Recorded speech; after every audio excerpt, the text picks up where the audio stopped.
And that's why. Inspiring, yeah, it's so inspiring. This whole life that I'm designing till I'm expiring. Never gonna stop aspiring, never gonna stop aspiring. So inspiring, yeah, it's so inspiring. I said it's just where I'm at now, never going back. Yeah, when everybody out there claims they the realest, I'm inside my own mind, collapsing these limits. Just remember life's a game, and in the game it's possible to change the rules a little bit, just to make it more fair. Change the game completely so we stop making clones here. Imagine one project that we all share, cause we all cared about the same thing, like we all there. I wanted to start by talking about your first year of career, which sounds to me like quite crazy.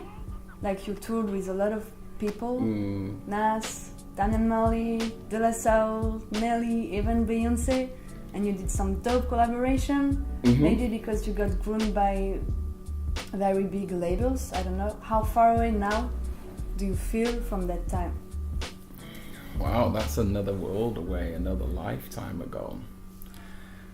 Feels like I'm a different person now. I don't know if I would do the same thing that I did then. What kind of thing did you did in the past that you wouldn't do? I suppose the music might have had more of a commercial slant appeal to it. It's me, Motley. Didn't I tell you fuckers to watch me? Bliss, you know I'm pissed, man. You should have stopped me. I was writing for something else instead of writing for myself. Does that make sense? Yeah, so you never wrote for yourself? Back Occasionally. There's some songs, if you listen to my songs closely, you can tell the ones I wrote for me and the ones I wrote for somebody else. Because you felt forced? There's like almost an unwritten pressure in the world of music, and especially in hip-hop, that you conform to a certain way, because that's the image you get from being a little person to growing up. That's what hip hop is. So when you get into it, you automatically assimilate to what that is. You match that. But then after a while of being inside that, you start to really unravel who you are inside that, and then you can find many other different streams within that stream of hip hop. Conscious hip-hop, party hip-hop, you know, all the different strands, gangster hip-hop, whatever, then you can find your place within that. So at the start, I guess I was still finding who I was as an artist, who I was as a person, experimenting and exploring. Last time you told me you met Amy Winehouse, which I really, really, really love.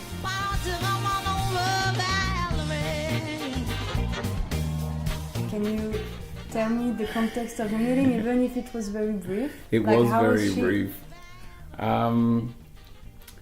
She was the only, what I would class as normal, and that's the worst word to use, but she was the normal person in the room when everybody else was show business, like very false. I don't even know how to explain those people, but people that play the game. And then Amy was just down to earth, normal. You know, we had a very brief encounter in a bar in London. We were performing, and I guess we were the artist in the room, and everybody else was wearing suits. What do you mean? Like they show themselves? I think that whole world, like award shows and things like that, I was excited by things because it's the first time you go there and you see it in real life, and you just, wow. It's like when you go to New York for the first time or something, you just, wow, this is it, you know? And then after you study it for a little minute, you kind of think, wow, this is not my kind of people, you know? We don't connect. And it makes me feel false just to try to talk to them. At the time, I was, I guess, different in my mind, so I would rise to them instead of allowing them to just come to my world. I would come into their world. I was new to their world, so I adopted myself to their rules and language and the game, the industry. So have you ever felt that you were kind of losing yourself in the music industry? Yeah, definitely. I mean, every time you write a song, it's a piece of yourself, you know. And then some parts of it gets mixed up with the business side of it, so you feel a bit dirty doing that after a while. It's like you're doing it just for money now because you're trying to sustain yourself as an artist, and you kind of don't want to fail as an artist, so you have to prove to yourself and society that you're earning money off your artistry. You can only earn money if you go a certain path. Well, not only earn money, but it's easier to make money if you do certain things within, if you play the game, like I'm saying. And then one day you wake up and you're like, oh, this is not me, this is not... Well, you have a feeling for a while. It's something like... Even my voice, like when I talk now, I feel like I'm not even the person that I used to be. I just heard myself say, for a while. It's like I've got a bit of an Australian twang, so I know that I'm growing. I know that I'm changing. But I suppose, I don't know, my earlier stuff just, I'm disconnected from it. When success and celebrity like happen to us suddenly, how do we do to stay down to earth? When you start to get an audience and do some gigs and be invited everywhere and get your fan club and stuff and feeling and experience so many intense emotion, how do you do to like stay connected to the reality without feeling depressed or, you know? I've been depressed at times, not often. Like I'm not just, I have a smile, you know, but my smile's my defense as well. My smile's when I'm feeling anxious. My smile's when I'm like, oh, I don't know about you guys, but behind that, there's a whole range of emotions going on like anybody else, I suppose. But I guess the thing is, I never really left where I was from until I came to Australia.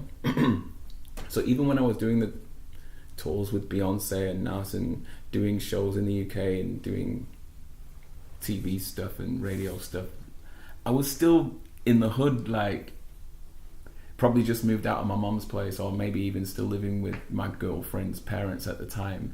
I was still working a job. It was like I was just always on this, there was this carrot, you know, and I was just being lured into this game, and then I was just learning this game, and then just coming into this game and trying to rise up it. And then it took a while for me to just shake that mentality off, I suppose. Yeah, I feel I have a human in front of me. Yeah. No, I feel that the Motley that I see now today is very connected to everyone, connected to the community, especially because you produce beat for your friend, for some kids, for some artistic project like Aboriginal dance or even theater. Mm-hmm. Do you feel that you're full of empathy and as connected because maybe you had a near-death experience in 2012? Wow, good way to bring it up. I think that plays a big role. My near-death experience plays a massive role in the way I am right now, in every sense of the way, in the word. But I also feel that I was very empathetic before that. I was doing all the youth work and the community work since 2003. Can you tell us what happened? My near-death experience, yeah. What happened physically or spiritually or everything? Let's start with physically. All right, so physically I had an overdose of an opiate, suspected heroin overdose. It was an accident. It was my birthday, and it was a birthday gift from another musician, and I thought it was cocaine, and I took a line of it and I died. So that's what happened physically. How long did you die?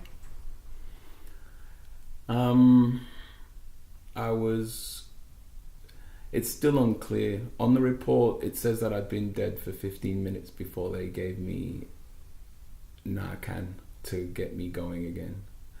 So that basically means the ambulance arrived and then it was 15 minutes until they could get me to breathe or get my heart functioning. But before that, I'd already been presumed dead for, I don't know, it could be anywhere from another 15 minutes before that to even an hour before that. I read an article saying that most of the people who experience like you and your just experience have the feeling of having lived until then in the illusion of social roles and appearance. Is it your case as well? So to be more sucked into society, into social roles, do you say? Yeah. And then after the near-death experience, you cut away from that? Yeah. Like you realized it was all just it's another game, you know? The music industry's a game, which is inside of a bigger game, the society, you know? The media that gets fed, the world that people believe because they're watching this box or this phone or whatever's coming through, they believe that's their world and that's all. And then you look, especially after traveling as well. Traveling opened my eyes a lot, but dying is the best trip to really see it from a distance, you know, and really see what's going on and then come back. And you just see it so differently now. You're just like, well, why am I gonna chase other people's dreams? That's what it is, you know. I don't know what else to describe it. It's this whole education, get this qualification, get this experience, get this job, get this. For what, you know? What are you doing? Where are you going? What do you really want to do? Because I just want to make music. I don't want to really do anything that I'm not aligned with, that doesn't bring me pleasure to my being, you know? I don't want to go and stack shelves. I'm sorry to people that do it, and I'm not like... I don't look down on you because I know we've all got to grind. Do you know what I mean? I don't look down on it. I don't judge anybody, but I'm just like, I can't. This is my life. This is my experience. I came from a spiritual place to be encased in this vehicle. And what am I going to do? Just whore it out to people and let them borrow it and use it all until I'm dead? No way. I'm talking about reinventing my world now, where it goes the path that I want it to go, and I don't have to answer to anybody and tell people what I'm doing and why I'm doing this. I'm just doing it because I enjoy it, and I'm not hurting anybody. In fact, I'm loving people. I'm trying to love the earth as well. People just need to just wake up and see what they're doing and consuming and buying into, but it takes a jolt because everyone's scared. Everyone's scared to leave it. What happened? What happened to you, crazy man? What happened up there? When I was up there or in there or wherever you think that it is, because it's everywhere, I got a whole bunch of different messages, and that's what's in the album. But specifically, I guess, the mirror ball and the balance, and I'll explain them now. So the mirror ball is that when you look at me, I'm just a mirror ball, like a disco ball. You're actually seeing my parents. Look at my skin. You're not even seeing me. You're seeing part of my grandparents, parts of my other parents. I'm somebody else. Do you know what I mean? The way I was raised, my manners, the way I talk, even this gesture, my hip hop, it's not me. I didn't invent it. I saw it somewhere and it reflected off me. It imprinted onto me. So now I can rap because I saw it. So you're not really looking at me. I'm just this big reflection of all these different things, you know? To realize that is powerful, because then you can say, hey, these people are looking at me funny, or they don't like the kicks that I'm wearing, or they don't like this about me, or whatever. And you can say, nah, they're not even looking at me. It just feels like they're looking at me, because it's one of those two-way mirror systems where I can see them, it looks like they're looking at me, but really they're just looking at themselves, looking at other reflections that are coming off me. And once you know that, you can separate yourself from it, and you can say, okay, so they're not judging me, they're not judging my actions, I can be free from all that. Money, jobs, game, whatever game you want to get into, it's my choice within this field of energy. I can choose where I want to go, and it's okay. The other thing was balance. I was told by my God self, I was told to just keep an eye on the balance. you can't have an up if there's no down. You can't have light if there's no dark. You have to have the dark to be able to see the light. You can't have a north, no south, east, no west, male, female, whatever. It's this whole balance that came through my mind, and it's just said you just wasn't watching it. So be aware of the balance and the beauty in the balance as well. The whole way that the world's balanced, that we can breathe and live here, and it sits in this universe, and that's balanced, and the planets and the stars are somehow gravitating around each other and keeping that balanced. The whole balance of everything from out there to inside our bodies, balancing the way we eat, the way we live, our exercise, the way we think. There was like a whole journey and story to it. The balance was just the message, you know. Do you want me to tell you the whole thing? Please. All right. I became aware that I was just in this white space to start with, and it didn't have shadows. It wasn't like lights that you would know, like a candle or a bulb. It was just a white energy, and it felt like I was traveling forward, but I wasn't walking. I was just moving, and I could hear these voices over the back of my right shoulder. And it felt like somebody welcoming somebody back from a trip. It felt like an older relative or somebody who worked at the airport or the guide of some sort was there. I say airport because it felt like I was in an airport and people were coming in and out like they're going on a trip. And you saw all these people? No, it's more of a feeling. You don't see people coming. Well, people might see different things. I don't know what other people are going to see, but I could feel this energy, and I felt this conversation, and I heard the conversation actually, and it was, "Hey, how was your trip?" "Yeah, it was okay." "What do you mean it was okay? It's amazing." "Yeah, no, it was just okay." "Well, every time you go on a holiday or a trip, you learn something. You bring something back, you know, something culturally from the other country or from wherever you've been. You just bring something back." No, it's just the same. I've been there many times now. Nothing's changed. It's always going to be the way it is, you know.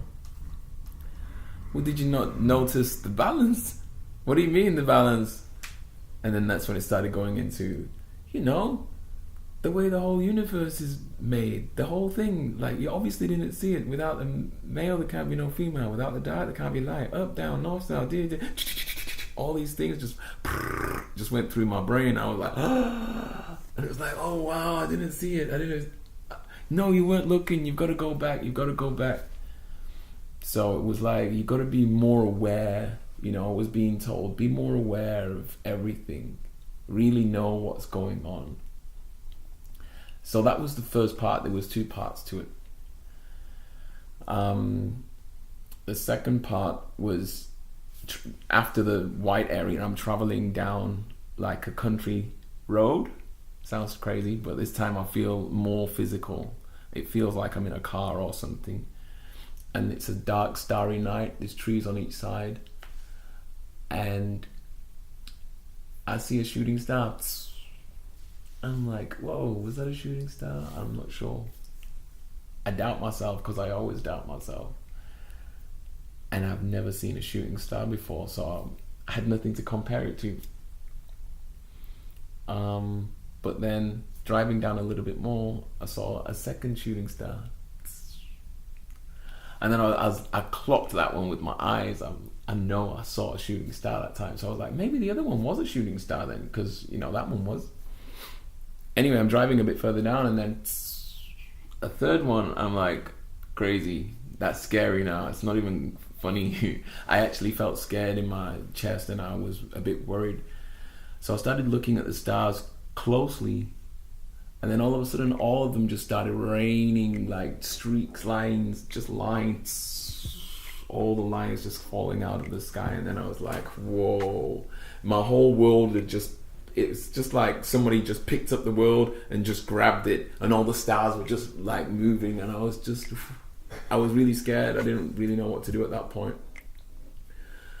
I wanted to see where all the stars were falling though, so I was curious and I was looking through the trees and seeing where everything was falling to, seeing if it was actually landing on the ground or what was happening. And then just as I was trying to look, then maybe it was the first 3, I don't know, but 3 of them just came into my face, just and they were just all around me, just 3 of these bright white stars, orbs just pulsing around me, just there. And they started playing this really soft, delicate music. At that point I was thinking, should I run away? And then I thought, where am I going to run? You know, because these things, they're not chasing me. It's like they're just around me anyway. It doesn't matter where I go, I can't escape. And they started getting closer and brighter and started branching off into little tiny drops were coming off the edges, like little rays were just falling off, and I could feel the little drops just falling on my cheeks and my neck, just blink, blink, blink, blink, blink, blink, blink. And it was just falling into me and getting brighter and brighter and brighter until I just got inside it, and then I just felt relaxed. Just everything just dropped. It was like all my adrenaline just dripped out, all my anxieties, all my fears, anything negative just left, and it was the only thing that was left was all my positive, and I felt light and I was floating, and I just felt love and warmth and joy and happy. And I started getting sad because I wished I could have my mum and my sisters and everybody that I knew. I wish that everyone could feel this nice feeling of being weightless and not having any stress, no problems, just feeling very, very, very, very good. And then at that point it just got brighter and brighter and brighter, and then that's when I actually came back to this place. Why did you come back alive? I think I still had a lot to learn as a person. There was a lot for me to experience, and everyone's their own world, everyone's their own universe, everyone's on their own experience. But mine, it was just a shame that it was an accident and it wasn't supposed to end there, because I still had so much that I needed to tick off my box as a spirit. There was other stuff that I needed to achieve, and I needed to see and experience it. What about the balance? Like, how important is today the message that you received? Extremely, because it's been coming up in life. You know when you notice something once and then you just keep seeing it? My wife's been seeing the time 11:11 all the time. It's like she's looking for it now, and she says, "Hey baby, 11:11" all the time. But I think the balance, like, I never used to go to yoga, and now I do sometimes. I never used to get out of the studio much, and now I try to get out of the studio, even though I love it so much. But at least I've got a stand-up, sit-down desk. So that's my exercise. I stand up and I sit down, okay? That's the balance.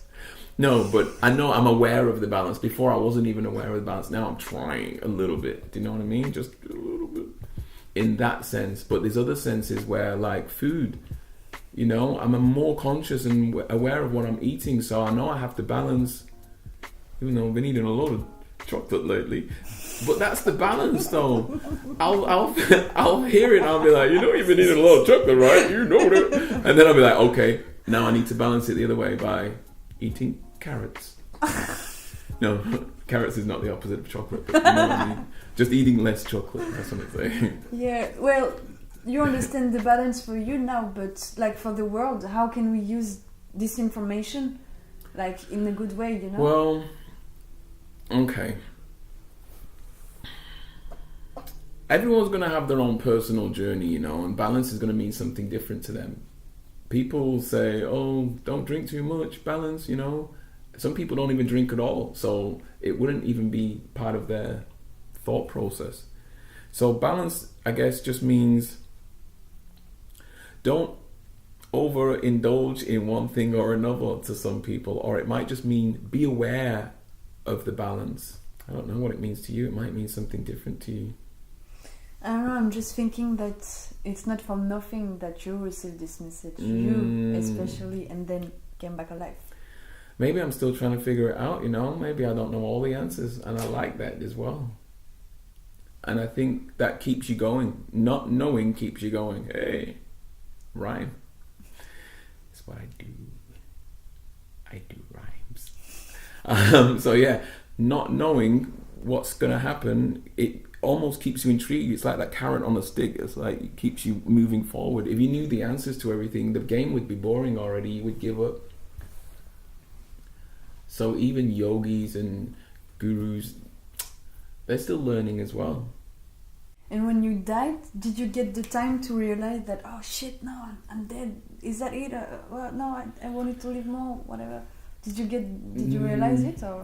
No, I think when I died, I thought, well, that's it now. I'm back here again. Hey, it's pretty comfortable here. I like to be comfortable. I think we all do. And I felt comfortable. It just didn't feel like, oh, that's a shame. Oh, can I go back? No. Oh, yeah, please, no. It was just like, I do whatever I want to do because I'm God. But really, though, I'm God. Motley. No, I think we all are. That's the point. You forget it. You are God as well.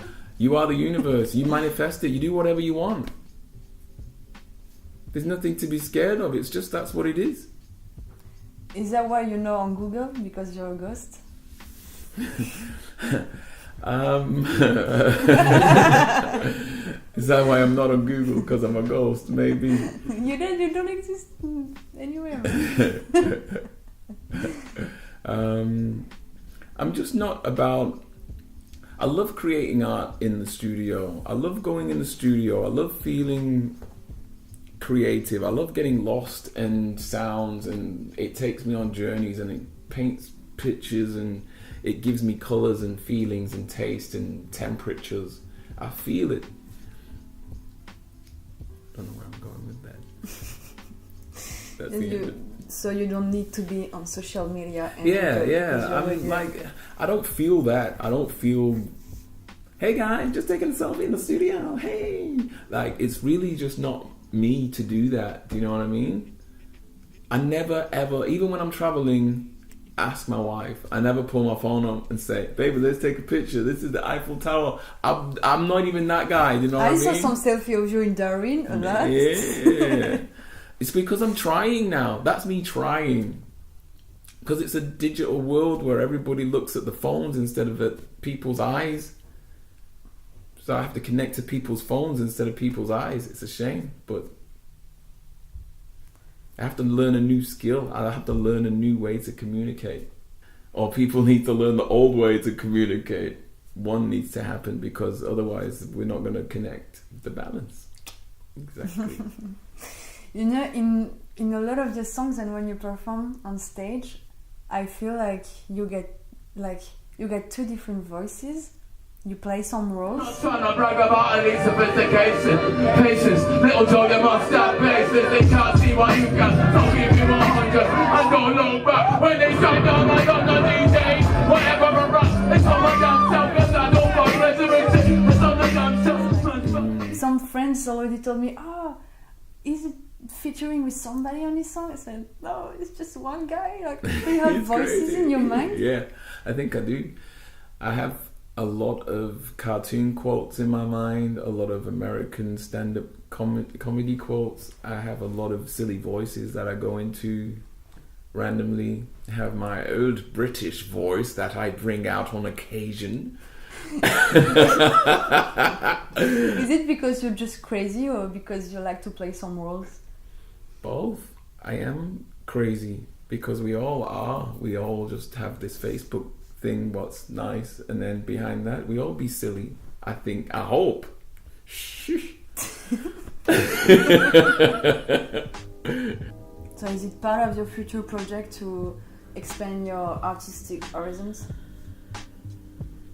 produce a movie? I'm not close to anything. I'm actually working on something that's a step away from hip hop at the minute, but I don't even know if I'm ready to talk about that because it's bugging me at the minute. You don't need to. So I've got future plans, you know, and I don't want to be still doing the same thing because that gets boring. So I'm always evolving as an artist, evolving as a producer. I'm doing a little bit of acting at the minute, stage acting. I'm getting into more at Melbourne Arts Centre with some community arts projects and stuff. And yeah, I definitely would like to experiment and experience. Become a ballet dancer? Why not? Why not? It'll make me have a nice bum and be very bendy and shit. Whatever ballerinas do. With your brother Ryder and your lovely wife Impress MC, which I really love, by the way, big up. Mm-hmm. You run the Rhymes Theory, which is basically some workshops where kids can learn how to rap and write. Why do you do that? Because you get too much empathy and you want to heal everyone? Or because you want to lead the new generation of rappers on a good way of honesty and authenticity? Maybe both. Maybe.